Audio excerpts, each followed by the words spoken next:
He is statistically the greatest winger in Premier League history.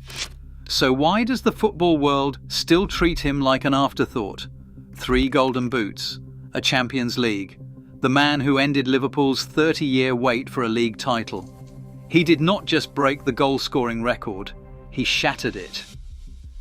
Yet from the moment he arrived at Anfield, Mohamed Salah has had to fight for respect. First he was a Chelsea flop, then a one-season wonder. Now at 33, his legacy is still being debated. This is the story of how relentless excellence became invisible. Before the Champions League nights, before the golden boots, before Liverpool, there was Basyoun, a small farming village in the heart of Egypt. At age 14, Mohamed Salah made a decision that would define everything. He joined the Al Mokhaloun Academy in Cairo. But Basyoun was not near Cairo. It meant 3 to 5 buses, a grueling 4.5-hour commute each way, 9 hours round trip every single day, just to train for 2 hours. Think about that. 9 hours of travel, 2 hours of football. That is obsession at 14. That is what it takes. By age 17, he made his senior debut. The hard work was paying off. Then everything stopped. February 1st, 2012, Port Said Stadium, 74 people died that day. Most were Al Ahly supporters, kids, teenagers, people just like Salah. The details don't matter.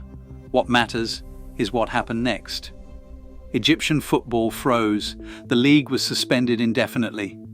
At 19 years old, with his career just beginning, Salah watched his entire country's game collapse into silence. For 2 years, there was no domestic football in Egypt. No league, no hope, just grief. In that void, something shifted in him. He wasn't just trying to make it as a footballer anymore. He became something else. He became the only lifeline for a nation that was dying. With the domestic league suspended, the Egyptian under-23 team organised a friendly against FC Basel. 1 match, 1 chance. Salah played the second half and scored twice. Basel saw what they needed to see. They offered him a contract days later. When he boarded that plane to Switzerland, he wasn't just leaving Egypt. He was leaving as the sole beacon of hope for 100 million grieving people. He had endured the 9-hour bus rides. He had navigated national tragedy. But as he landed in Basel, he had no idea what was waiting. No idea that Mourinho was about to freeze him out. No idea that it would take years before England would finally see what he already knew about himself. What he did know was this: he couldn't fail. Not here, not now, not with a country watching. In the summer of 2017, Liverpool signed Mohamed Salah for £36 million from Roma. The British media's reaction was swift and brutal. They called him too lightweight for the Premier League. Overpriced, Chelsea reject. After everything he'd proven in Italy, after carrying his country to the World Cup, England still saw him through a blurred lens. But Salah did not care what they thought. He had 1 season to change their minds. He had 1 chance to prove that the 9-hour bus rides, the Port Said tragedy, the Congo penalty, all of it meant something. In 2017 to 2018, he did not just adapt, he detonated. He scored 32 Premier League goals. He broke the all-time record. He ripped the league apart with a ruthless efficiency unseen since Thierry Henry or Cristiano Ronaldo. The football world should have crowned him immediately. Instead, it turned against him. Here is what happened next, and this is the heart of everything.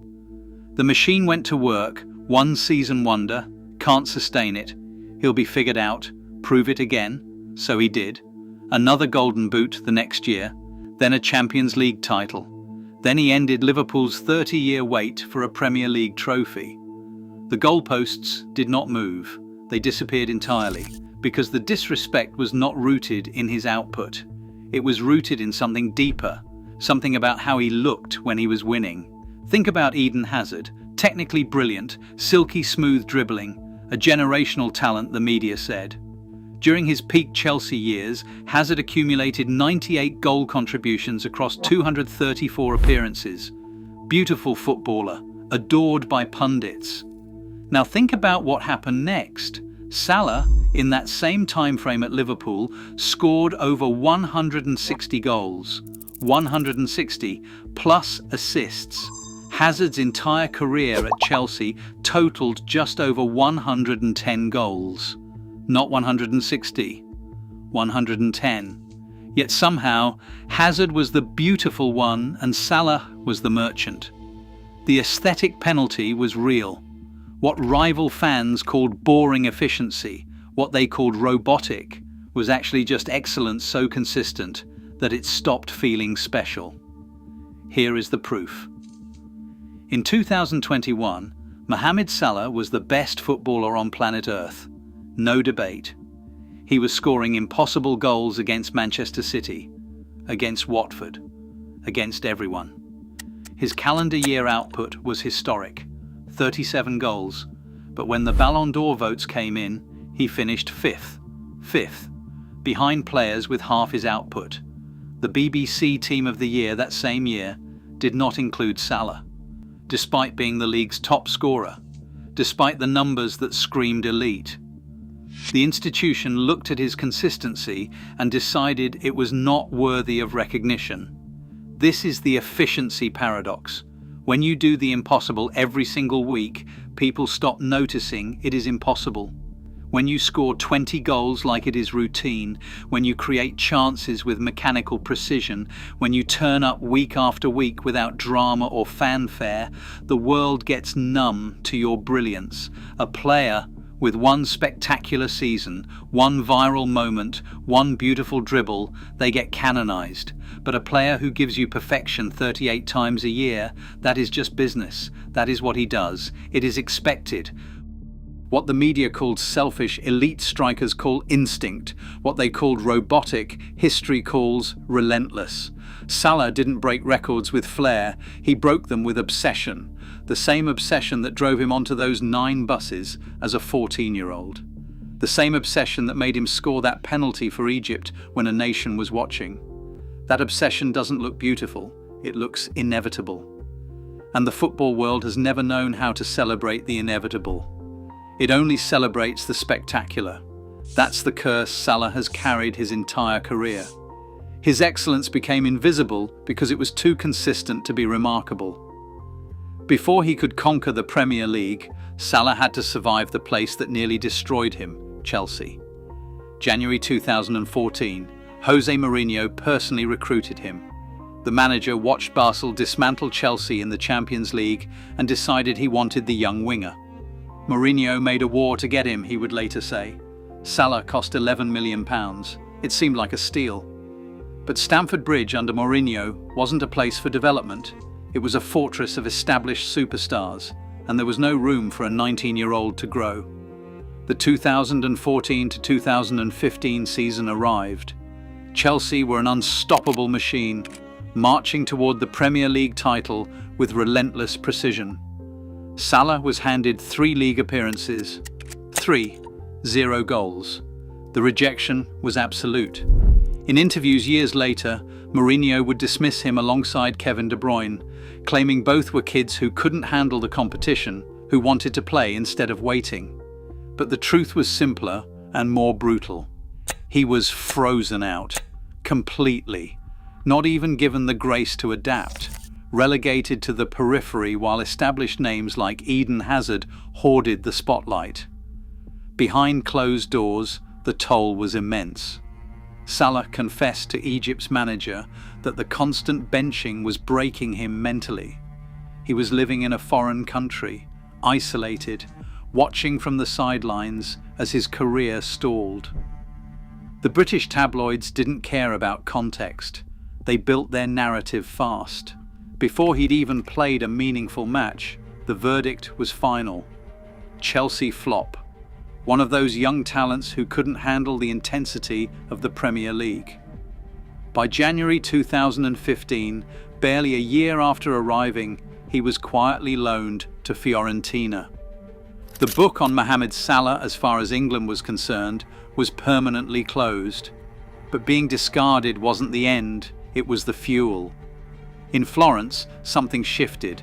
He played the second half of matches at first, learning the rhythm of Serie A. Then he started. Then he exploded.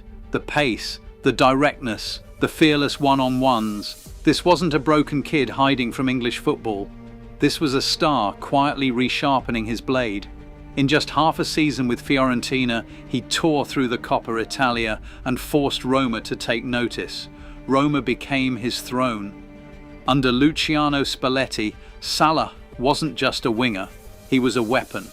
Cutting in from the right, exploding in behind defenders, becoming the perfect partner for Edin Dzeko. 2 seasons, double-digit goals, double-digit assists, week after week of elite output. The numbers in Italy matched, then surpassed, the very wingers being hyped in England. Goals, assists, chance creation. The data screamed he was already one of Europe's most dangerous wide forwards. But because it was Serie A and because he still carried that Chelsea label, the Premier League shrugged. To English media, he remained that guy who couldn't make it under Mourinho. They didn't see the resurrection happening in Rome. They didn't see the obsessive perfectionist, the same kid who survived 9-hour bus rides, now dominating against Juventus and Inter. While Salah was proving himself in Italy, England had already made its decision. He was yesterday's news, a failed experiment, a cautionary tale. He had no idea that when Liverpool came calling in 2017, he would finally get his chance to prove them all wrong. When Mohamed Salah arrived at Anfield in summer 2017, Liverpool fans didn't know they were about to witness the greatest winger in Premier League history. The club had just been knocked out of the Champions League playoffs by Roma, but they had seen something in that tie. They had seen Salah, and they wanted him home. His first season was biblical, 32 goals, the all-time Premier League record for a single season, shattered in 1 year. He didn't just break the record, he obliterated it. The league had never seen anything like him, ruthless, direct, unstoppable. Thierry Henry was suddenly behind him. Cristiano Ronaldo's first stint was suddenly behind him. This wasn't just a great season, this was a changing of the guard. Yet almost immediately, the narrative shifted. One season wonder, he'll fade, just wait. The English media couldn't help itself. Even as Salah was rewriting history, they were already preparing his decline story. But he didn't decline. He won the Golden Boot again the next year. Then he led Liverpool to a Champions League final, then to the trophy itself in 2019, then to a Premier League title, ending the club's 30-year wait. 3 Golden Boots in 5 years, a Champions League, a Premier League title. Yet still, the conversation never centered on his genius. It always circled back to the same tired dismissals. He's mechanical. He's just a merchant. The system carries him. Every time he gave Liverpool silverware, the world found new ways to diminish it. As Liverpool entered their post-Klopp era, as Mane departed for Bavaria and Firmino said his goodbyes, Salah remained. He didn't just stay, he reinvented himself.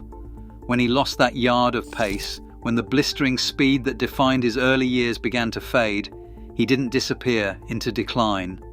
Deeper involvement, elite playmaking, more creativity. At an age when most wingers contemplate retirement, he was entering new phases of dominance. Look at the record books. He surpassed Thierry Henry's Premier League goal total. He surpassed Steven Gerrard's Liverpool legacy. He is the highest scoring African player in Premier League history. He is Liverpool's greatest Champions League goal scorer. He is sitting at a table with the absolute gods of football, Ian Rush, Kenny Dalglish and Thierry Henry. And yet, even now, some still hesitate to pull out a chair for him. After everything, the disrespect persists. The goalposts have moved so far that no statistic can satisfy the narrative. No record can close the debate. The debate was never about numbers, it was always about aesthetics. It was always about whether dominance looked beautiful enough to deserve the crown. The tragedy of Mohamed Salah is not that he failed, it is that we might only truly appreciate his genius when he is gone. We spent a decade debating his greatness instead of simply witnessing it. From Port Said's shadow to Mourinho's bench to carrying a nation, he conquered everything. Mohamed Salah is the disrespected genius of Anfield, and long after the noise fades, that crown will remain. If you agree that Mohamed Salah finally deserves his undeniable place among the absolute greats, drop a like on this video. It tells the algorithm that real football storytelling still matters. Here at Ball and Badge, we go beyond simple match highlights to uncover the untold stories that define the beautiful game. If that is your kind of football content, hit subscribe and join the community. Thank you.